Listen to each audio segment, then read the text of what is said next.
तो आखिरकार निशांत कुमार के लिए सीट फिक्स हो ही गई।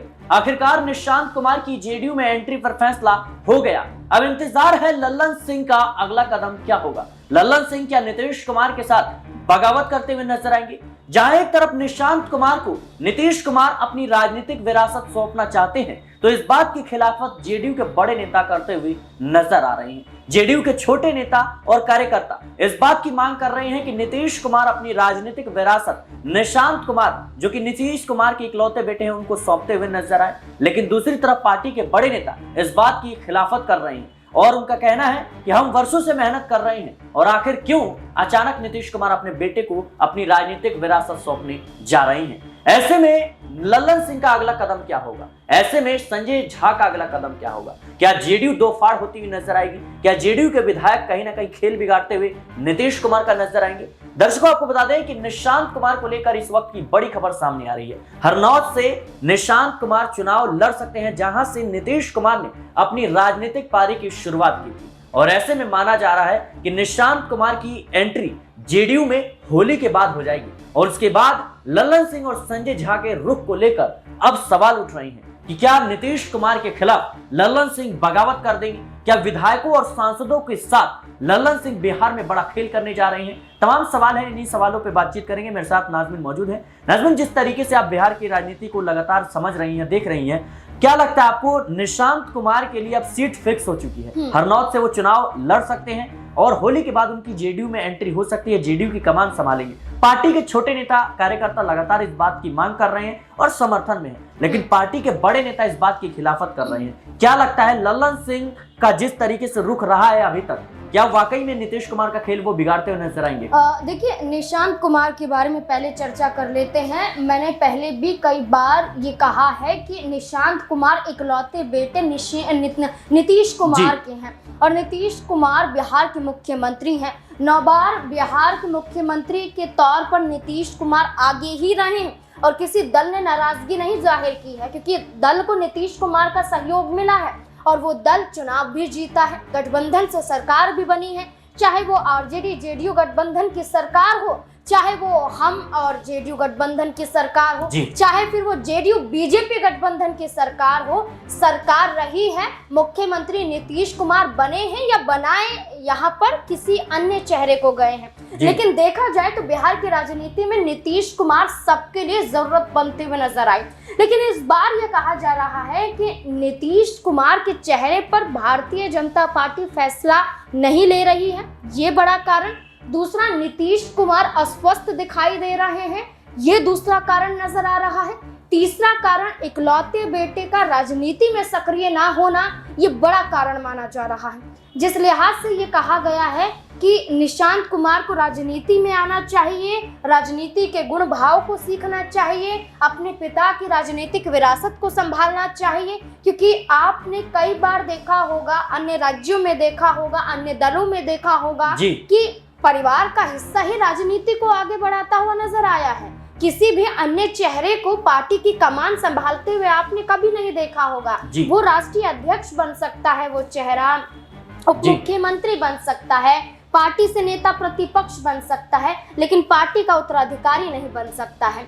चाहे हम कांग्रेस पार्टी में राहुल गांधी का जिक्र करें, चाहे हम आरजेडी में लालू प्रसाद यादव के बाद तेजस्वी यादव का जिक्र करें, चाहे हम समाजवादी पार्टी में मुलायम सिंह यादव के बाद यहाँ पर अखिलेश यादव का जिक्र करें, तो ऐसे में निशांत कुमार की राजनीति में एंट्री होने का मतलब सीधा यही है कि उन्हें विधानसभा का चुनाव लड़ना चाहिए और चर्चाएं हैं कि वो विधानसभा का चुनाव लड़ेंगे और सीट भी कहीं ना कहीं तय मानी जा रही है, जैसा कि आपने कहा। जी। लेकिन नाज़मीन, जिस तरीके से माना ये जा रहा है कि लल्लन सिंह की नजदीकियां जो है अमित शाह से बढ़ रही है, लगातार नीतीश कुमार को बिना बताए बैठक हो रही है और इस बात को भली बातें नीतीश कुमार समझ रहे हैं। नीतीश कुमार ने हाल ही में मणिपुर सरकार से अपना समर्थन वापस लिया और कारण आप सब दर्शक भी हमारे जानते हैं कि किस तरीके से जेडीयू के मणिपुर में कह सकते हैं कि 6 विधायक होते हैं, लेकिन इसके बावजूद जिस तरीके से भारतीय जनता पार्टी में उनके 5 विधायक शामिल हो जाते हैं, ऐसे में नीतीश कुमार इस बात को बर्दाश्त नहीं कर पाते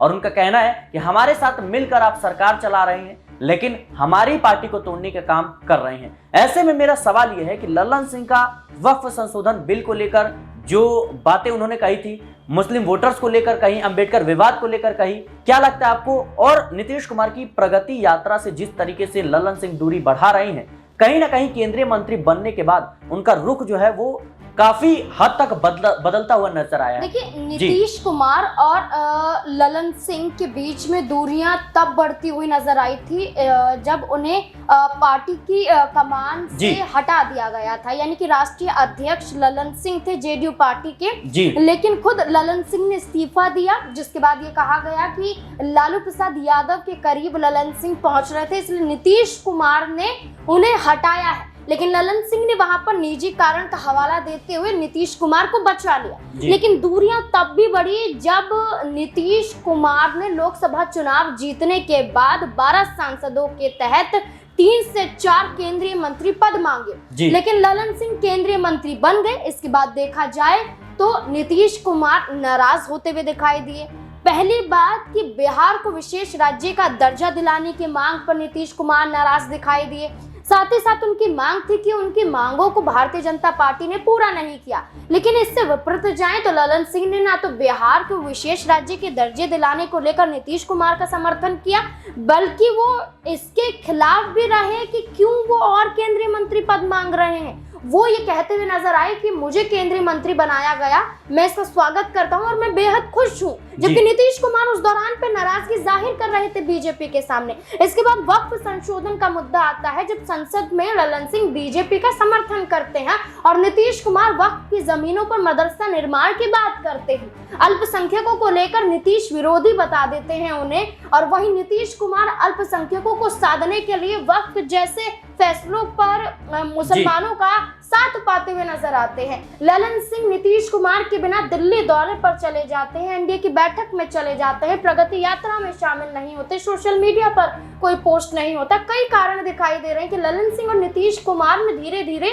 अब दूरियां बढ़ रही है। कहा जा रहा है कि खुद ललन सिंह भारतीय जनता पार्टी, खासकर केंद्रीय गृह मंत्री अमित शाह के नजदीक पहुंच रहे हैं। यानी कि अमित शाह द्वारा क्या उन्हें कोई बड़ी जिम्मेदारी सौंपने की बात की जा रही है, और इसी बात से ललन सिंह नीतीश कुमार से दूरियां बना रहे हैं। और क्या संजय राउत का वो बयान, जो शिवसेना के राज्यसभा सांसद है, शिवसेना यूबीटी के, उन्होंने कहा था कि भारतीय जनता पार्टी में नीतीश कुमार के 6 से 7 सांसद चले जाएंगे, तो क्या ललन सिंह वो बड़ा चेहरा है, संजय झा वो बड़ा चेहरा है, क्या नीतीश कुमार के खिलाफ उतर रहे हैं? तो ललन सिंह के ये फैसले बता रहे हैं कि वो नीतीश कुमार से दूरियां बढ़ा रहे हैं, बीजेपी के साथ उनका साठ गांठ ज्यादा दिखाई दे रहा है। जी बिल्कुल दर्शकों, नीतीश कुमार जहां एक तरफ अब कहीं ना कहीं प्रगति यात्रा में चुनाव प्रचार करते हुए नजर आ रहे हैं और प्रगति यात्रा के जरिए आगामी विधानसभा चुनाव की तैयारी कर रहे हैं, लेकिन दूसरी तरफ देखा जाए तो उन्हीं की पार्टी से केंद्रीय मंत्री बने ललन सिंह अब नीतीश कुमार से दूरी बढ़ाते हुए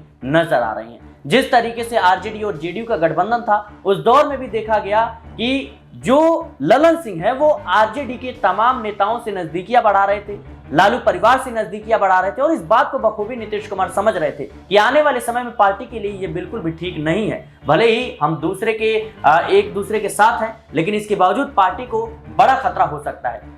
देखते हैं किस तरीके से जो नीतीश कुमार है वो ललन सिंह से प्रदेश अध्यक्ष का पद जो है वो छीन लेते हैं, और उसके बाद देखा गया कि आरजेडी और जेडीयू का गठबंधन भी टूट जाता है। आगे जिस तरीके से बीजेपी और जेडीयू की गठबंधन वाली सरकार बनती है, और अब कहीं ना कहीं केंद्रीय मंत्री बनने के बाद ललन सिंह जिस तरीके से भारतीय जनता पार्टी के नेताओं के साथ नजदीकियां बढ़ा रहे हैं, बीजेपी की बोल रहे हैं, चाहे वो वक्फ संशोधन बिल का मामला हो, मुस्लिम वोटर्स को लेकर के हो, या फिर अंबेडकर विवाद को लेकर हो, जहां एक तरफ इन तमाम मुद्दों पर नीतीश कुमार स्पष्ट रुख करते हैं और कहते हैं कि जो हमारी पार्टी है सबके लिए है, लेकिन वहीं दूसरी तरफ ललन सिंह कहते हैं कि मुस्लिम जेडीयू को वोट नहीं करते हैं। क्या ये कहीं ना कहीं भारतीय जनता पार्टी के द्वारा दी गई ललन सिंह को लाइनें थी, क्या स्क्रिप्ट थी? ये सवाल भी लगातार उठ रहे हैं। अंबेडकर विवाद को लेकर नीतीश कुमार जहां चुप रहते हैं, तो वहीं दूसरी तरफ देखा जाए तो ललन सिंह गृह मंत्री अमित शाह का बचाव करते हुए नजर आते हैं। इसके बाद अब नीतीश कुमार की बौखलाहट साफ तौर पर देखी जा सकती है। हालांकि देखा जाए तो अब नीतीश कुमार की बढ़ती उम्र और उनकी पार्टी को देखते हुए निशांत कुमार की एंट्री फाइनल मानी जा रही है, और कहीं ना कहीं हरनौत से वो चुनाव लड़ते हुए नजर आएंगे। देखना होगा कि आखिर ललन सिंह का क्या रुख रहने वाला है निशांत कुमार को लेकर। फिलहाल इस मुद्दे में इतना ही। देश और दुनिया की तमाम खबरों के लिए बने रहे नेशनल न्यूज के साथ।